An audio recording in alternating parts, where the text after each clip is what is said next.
Tengan todos ustedes muy buenos días. La creciente contribución de la mujer boliviana, a, sobre todo en los temas de seguridad y defensa, se inscribe dentro de una evolución que ocurre en buena parte del mundo, pues el papel femenino que no deja de incrementarse en el acelerado desarrollo económico, político y cultural que experimenta el mundo a lo largo del llamado proceso de modernización. Cada vez más mujeres juegan un rol importante en el avance técnico, económico de muchas naciones. Tal vez tendríamos que tomar en cuenta como excepción el ámbito islámico.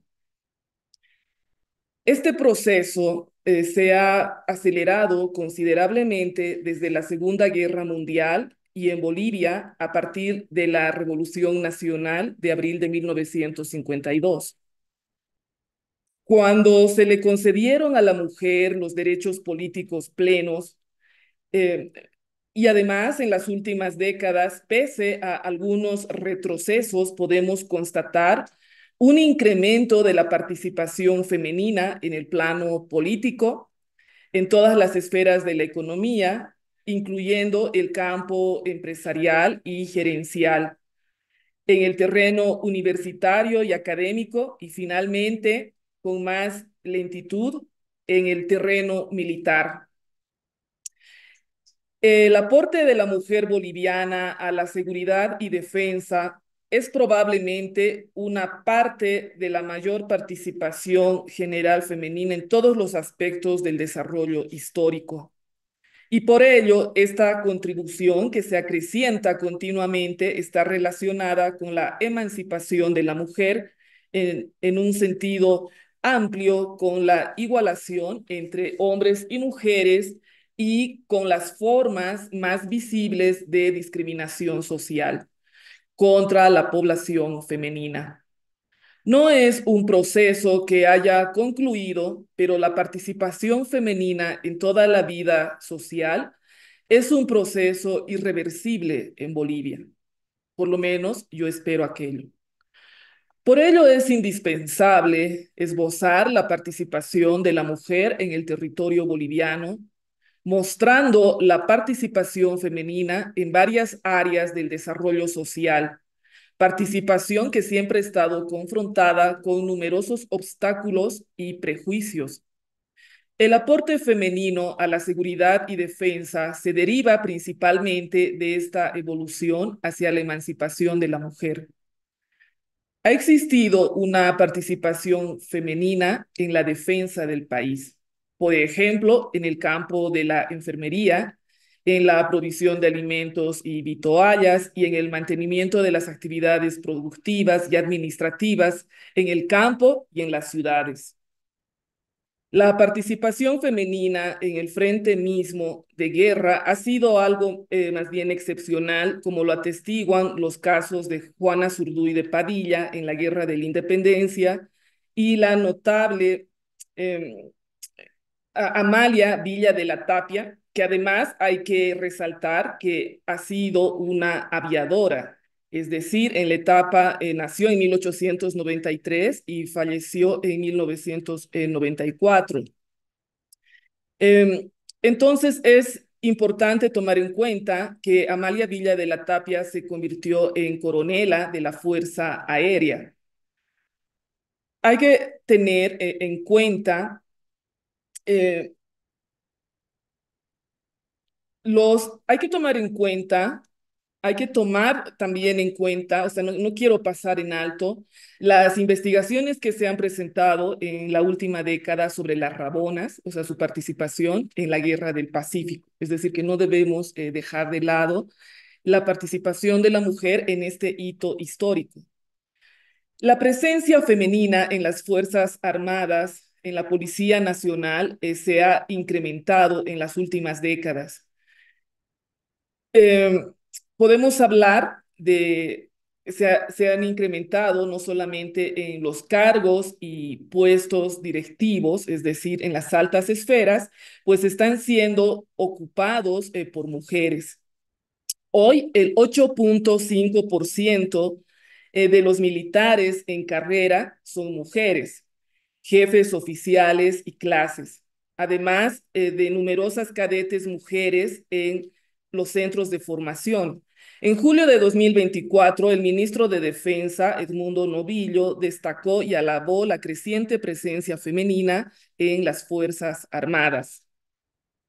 En la época prehispánica, la situación social y laboral pues sigue siendo materia de debate académico porque no se establece con seguridad los detalles empíricos de esa situación, sobre todo debido a la carencia de documentación escrita, como en la mayoría de las culturas. Parece que la mujer en el incaico, o sea, no ejerció ningún rol político o intelectual y estuvo sometida a funciones domésticas en el seno familiar, sumisa ante las directivas u órdenes del marido y relegada a desempeñarse como ama de casa. Esta conclusión se desprende de la obra El Imperio de los Cuatro Suyos del autor boliviano Luis Fernando Guachalla, publicada en La Paz en 1980, editada por la Biblioteca de Última Hora. Sin embargo, hay que tomar en cuenta las últimas investigaciones, como dije, es decir, de las últimas décadas, porque muchas cosas van evolucionando. Por ejemplo, las últimas investigaciones históricas que nos muestran que la situación de la mujer en el mundo prehispánico no ha sido algo homogéneo, porque se debe tomar en cuenta las diferencias de casta, o sea, en la pirámide social. No era lo mismo pertenecer a lo más alto de la pirámide social. Por ejemplo, la Colla, hermana del Inca, también tomaba decisiones políticas como asimismo en la guerra. Por supuesto, no era lo mismo pertenecer al estrato más bajo en la pirámide social en este mundo prehispánico.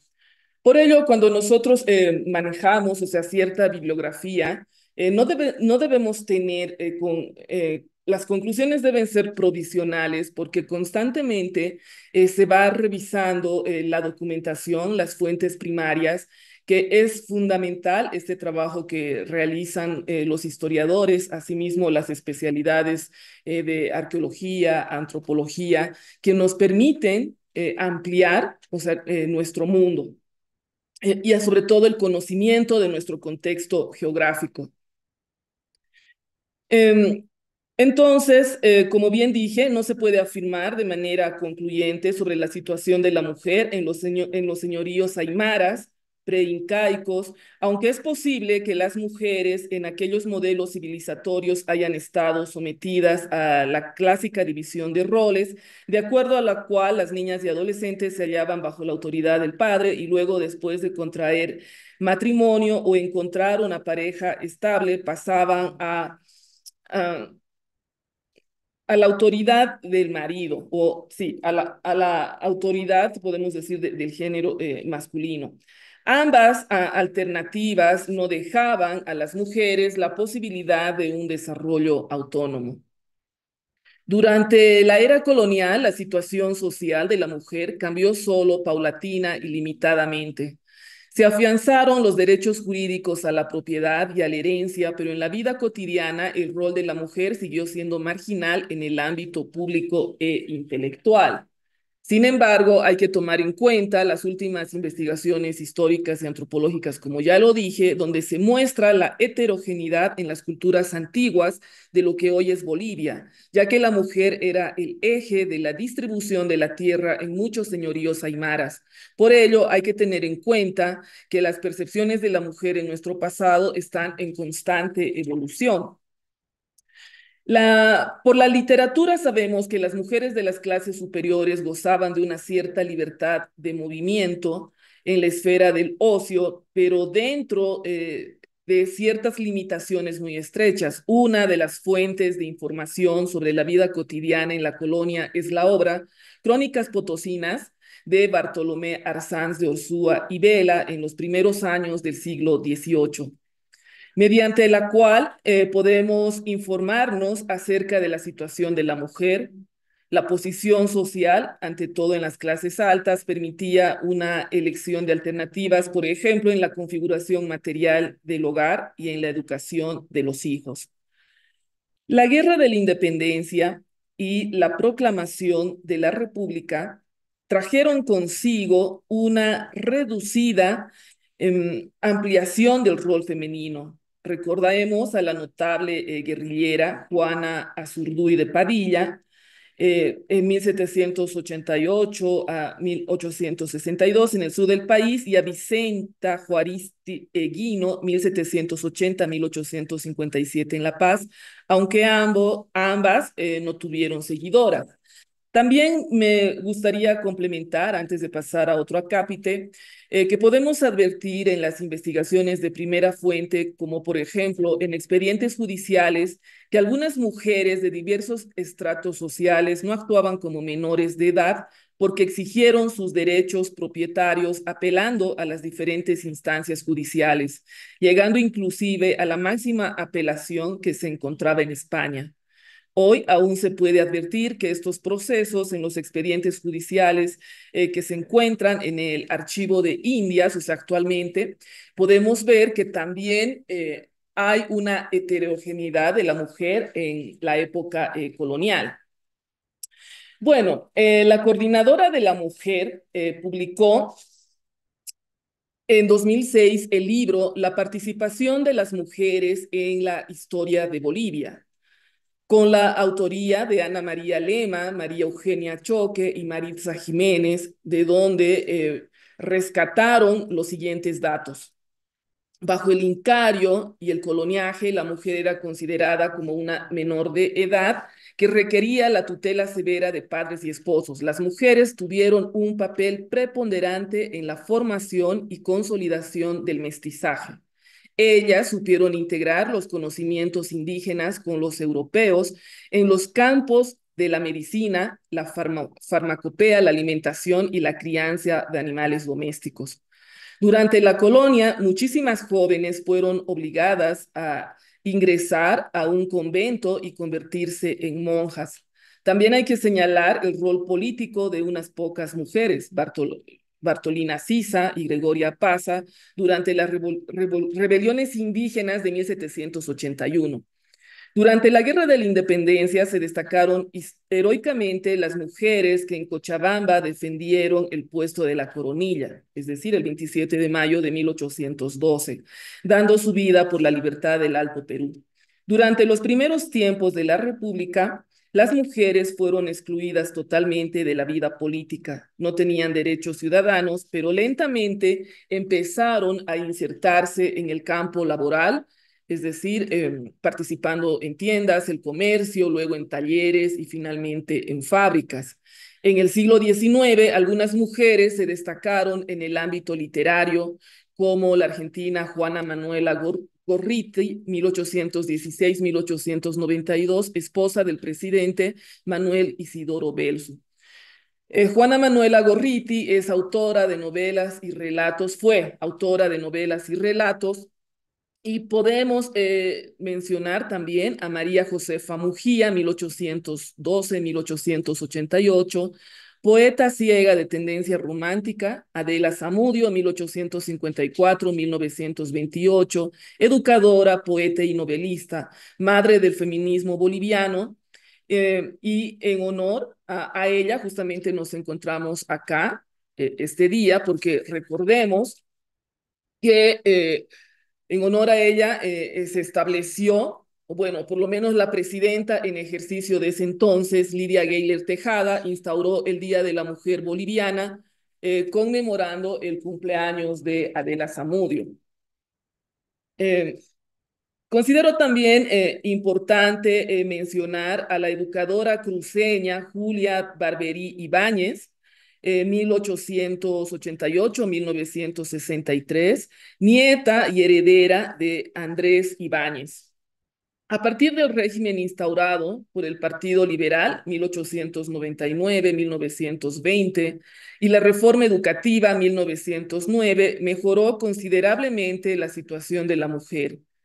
Ellas empezaron a acudir a las universidades, a ejercer profesiones que requerían o que requieren una formación académica y sobre todo a tomar conciencia de su identidad y de su fuerza social. En 1923 se fundó el Ateneo Femenino y en 1927 el primer sindicato femenino. Fueron organismos estables que defendieron intereses específicos de las mujeres. En 1932 se promulgó la ley del divorcio contra la oposición de la Iglesia Católica. También se publicaron varias revistas dirigidas por y para mujeres de contenido intelectual. En 1947 se legalizó el voto femenino para las elecciones municipales. En 1952, con el voto universal, las mujeres adquirieron los mismos derechos cívico-políticos que los varones. La Revolución Nacional de 1952 significó una mejora en la participación de la mujer en asuntos público-políticos. Se fundó entonces el primer comando femenino en el seno del Movimiento Nacionalista Revolucionario, MNR, más conocido bajo la denominación Las Barzolas. Ahí surgieron algunas lideresas de renombre, como la posterior presidenta Lidia Gayler. El retorno a la democracia, al finalizar la dictadura del general Hugo Banzer, fue impulsado por un comité de mujeres dirigido por Domitila Barrios de Chungara, con mucho éxito. En 1979, el Parlamento eligió como presidenta a Lidia Gayler, quien fue derrocada por el golpe de Estado militar de 1980. Desde entonces ha ido creciendo la importancia femenina en la vida política, social y cultural del país. Esto se puede percibir, por ejemplo, en el porcentaje creciente de la participación femenina como autoras de libros, docentes, académicas, autoridades universitarias, profesionales en casi todos los campos, incluyendo el empresariado y los negocios. También se han aprobado varias leyes que conciernen la violencia contra las mujeres, como la del feminicidio. La investigación denominada La mujer en las instituciones armadas y policiales es el estudio más amplio sobre esta temática publicado en Buenos Aires el 2009. Compilación de Marcela Donadio y Cecilia Mazota. Tienen un capítulo sobre Bolivia a cargo de Rosario Pérez Ponce. El estudio explica las operaciones de paz con inclusión de ejércitos latinoamericanos a través de las Naciones Unidas. En la actualidad, varias de estas operaciones han sido planificadas y dirigidas por oficiales mujeres. Con referencia a Bolivia, el estudio señala que el 38% de la población son mujeres y jóvenes de hasta 35 años, donde existiría una tendencia creciente a elegir una carrera militar o policial. Se señala la participación exitosa y valiosa de reclutas bolivianas en la operación MONUC, referente a la misión de las Naciones Unidas en el Congo, que son mejor apreciadas que los reclutas varones. El informe menciona que Bolivia fue el primer país en toda América Latina en incorporar mujeres a las Fuerzas Armadas en 1979, aunque esta modalidad se cerró en 1985, pero se reabrió definitivamente en 2003. La primera generala boliviana fue Gina Reque Terán. Está presente en la conferencia. Un placer, nombrada en 2016.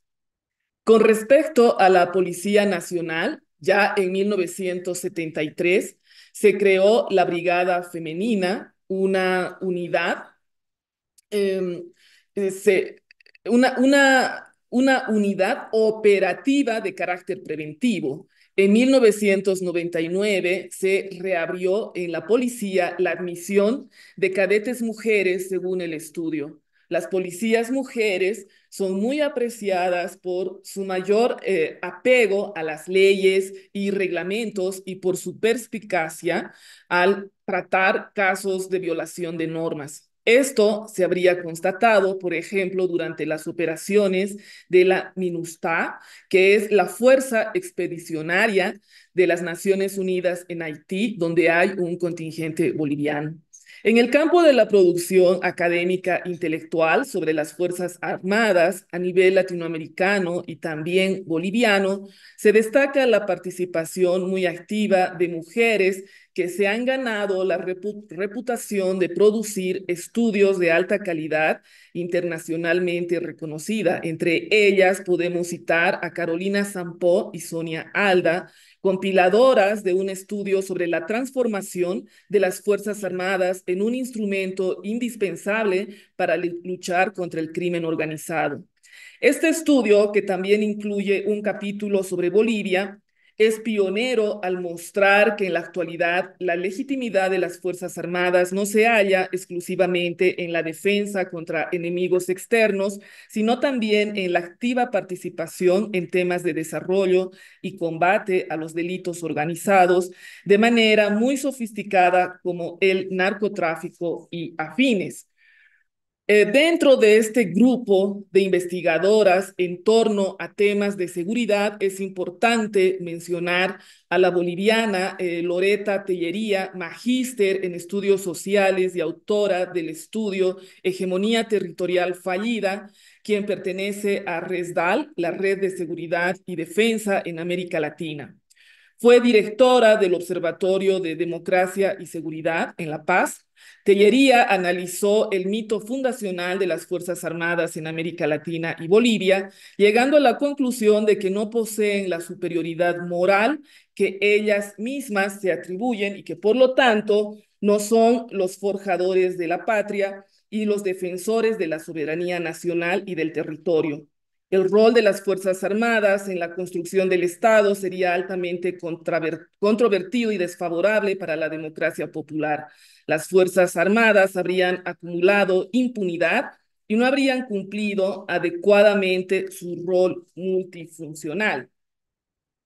Esta posición es debatible porque, contraponiendo a la investigadora Pilar Mendieta Parada, las Fuerzas Armadas fueron parte de los procesos de ciudadanización y hasta el día de hoy actúan en favor del fortalecimiento de las fronteras en todo nuestro territorio, a pesar de la desfavorable intervención política en la institución mencionada. Es decir, el rol político, o sea, en las últimas décadas ha favorecido la desinstitucionalización de las Fuerzas Armadas. Por ello digo que es debatible y controvertido. No es que yo tenga una posición a favor de Loreta Tellería, pero es una de las únicas investigadoras en torno a temas de seguridad que ha publicado no solamente en Bolivia, sino a nivel latinoamericano. Por ello insto, o sea, a abrir un debate sobre las percepciones, las concepciones, los fundamentos de la seguridad y defensa y desarrollo en nuestro territorio, por lo que se requiere que más mujeres se introduzcan en el debate, en la contraargumentación y sobre todo en la escritura. O sea, es importante publicar investigaciones en las que se pueda ampliar y generar una cultura de defensa, seguridad y desarrollo que es justamente este aspecto de lo que carece nuestra sociedad. Para no aburrirlos y entrar en un diálogo con quienes nos acompañan, simplemente me gustaría concluir citando y apoyándome en la politóloga argentina Mariel Lucero, quien afirma que la incorporación de la mujer en las Fuerzas Armadas es una muestra y un efecto de la modernización. Por lo tanto, es irreversible y contribuye a modificar viejos y arraigados hábitos como el machismo y la discriminación de la mujer. Y bueno, antes de finalizar eh, esta ponencia, me gustaría, o no puedo dejar de mencionar a dos grupos de mujeres que aportan a la seguridad y defensa de nuestro Estado. En primer lugar, a las profesionales militares y también a las administrativas, a las profesionales en el área de salud, a quienes apoyan a las fuerzas militares desde el campo civil, incluso a las mujeres que ejercen el campo de la cocina o en el ámbito de la cocina dentro de los diferentes batallones, capitanías que se encuentran en los diferentes espacios de nuestro territorio, en las diferentes fronteras, incluso muchas mujeres participan en diferentes espacios donde se tiene que viajar kilómetros a lugares inhóspitos y también a lugares endémicos que muchos de nosotros conocemos como puestos adelantados, ¿no? Y precisamente hoy ha quedado relegado o encubierto pensar en el desarrollo espacial de nuestro territorio en infraestructura de los diferentes espacios adelantados. Y también me gustaría mencionar a las mujeres, a las esposas de los militares que acompañan en los diferentes destinos y que muchas de ellas se encuentran en las diferentes fronteras de nuestro territorio, que también es un aporte fundamental. Entonces, en síntesis, podríamos ver que el aporte de la mujer boliviana a la seguridad, defensa y desarrollo podríamos dividir en tres niveles. Un primer nivel de las mujeres que aportan teóricamente, académicamente y que son parte del debate de la seguridad y defensa a nivel latinoamericano. Un segundo nivel, que sería el nivel donde se conjunciona el nivel teórico y práctico, es decir, de las mujeres profesionales militares y de las mujeres civiles que desempeñan funciones dentro de la institución de las Fuerzas Armadas. Y un tercer nivel, el rol que juegan las esposas, las esposas de los militares, y que es un rol que desarrollan en el ámbito privado, pero que sin embargo, digamos, es muy importante, o sea, como pilar y como puente al ámbito público para el fortalecimiento de la seguridad y defensa de nuestro país. Les agradezco muchísimo por escucharme y por su paciencia.